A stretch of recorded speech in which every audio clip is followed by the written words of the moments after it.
Albert Wilfred Jebanesan. I'm the head of the church. If I put it in a use a common term, I'm the president of the Methodist Church Sri Lanka. Sri Lanka was under the war for 30 years, and the war came to an end officially in 2009. And it should have been the responsibility of the authorities to introduce peace building programs, reintegration of communities, etc., but that did not happen. People were concentrating on relief and rehabilitation, but that did not bring communities together, people together.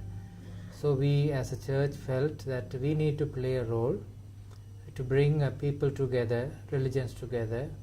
We experienced religious intolerance in Sri Lanka after 2009, religious intolerance against minority religious communities. Christians are affected, Muslims are affected, mosques are being attacked, and Christian churches are being attacked.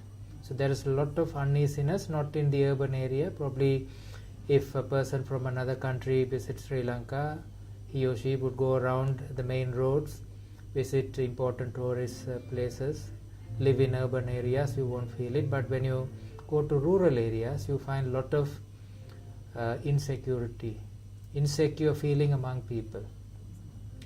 So that we felt that to bring religious leaders together, religious communities together, people belong to Sinhala and Tamil communities together, to start some kind of discussion, informal discussions from the grassroots level.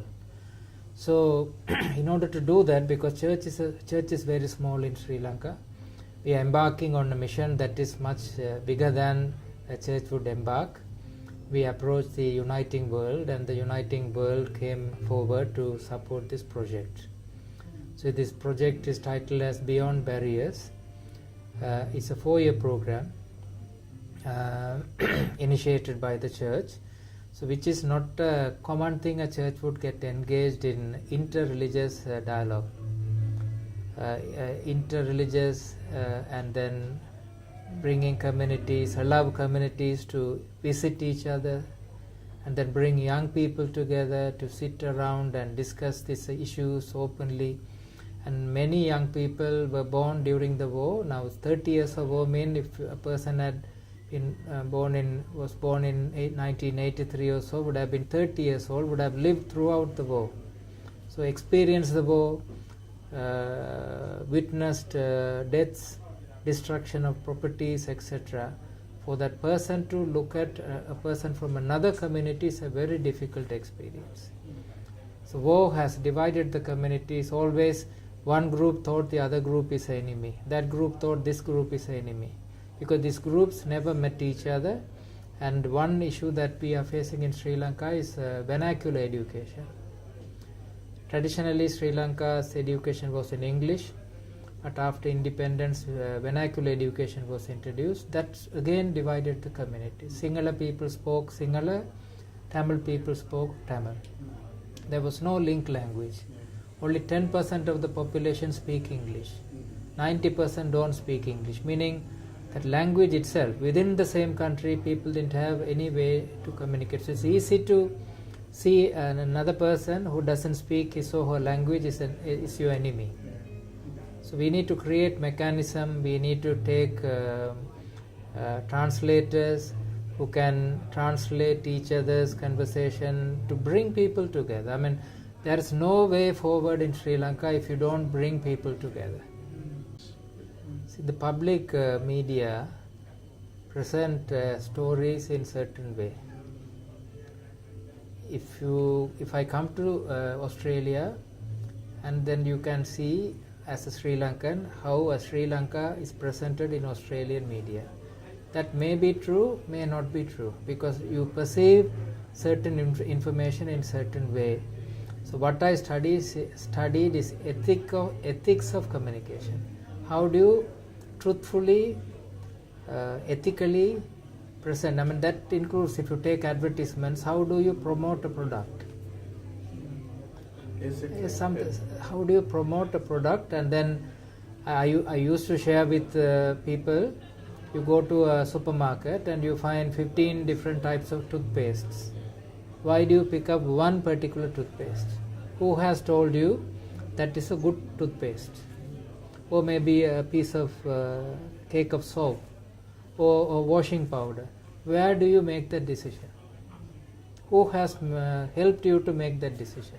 Same way, political opinions are formed, opinions about other ethnic groups are formed, good and bad are formed. So the way you present the information to the public. So Sri Lankan media present information in certain. There was even an analysis done. The incidents are, how incidents are reported in Sinhala papers and Tamil papers. Same incident. But if a Tamil person read the incident, it is presented in such a way that would appeal to a Tamil reader. The Sinhala paper would present the same incident in such a way that would appeal to the Sinhala. You need to somehow sell your paper.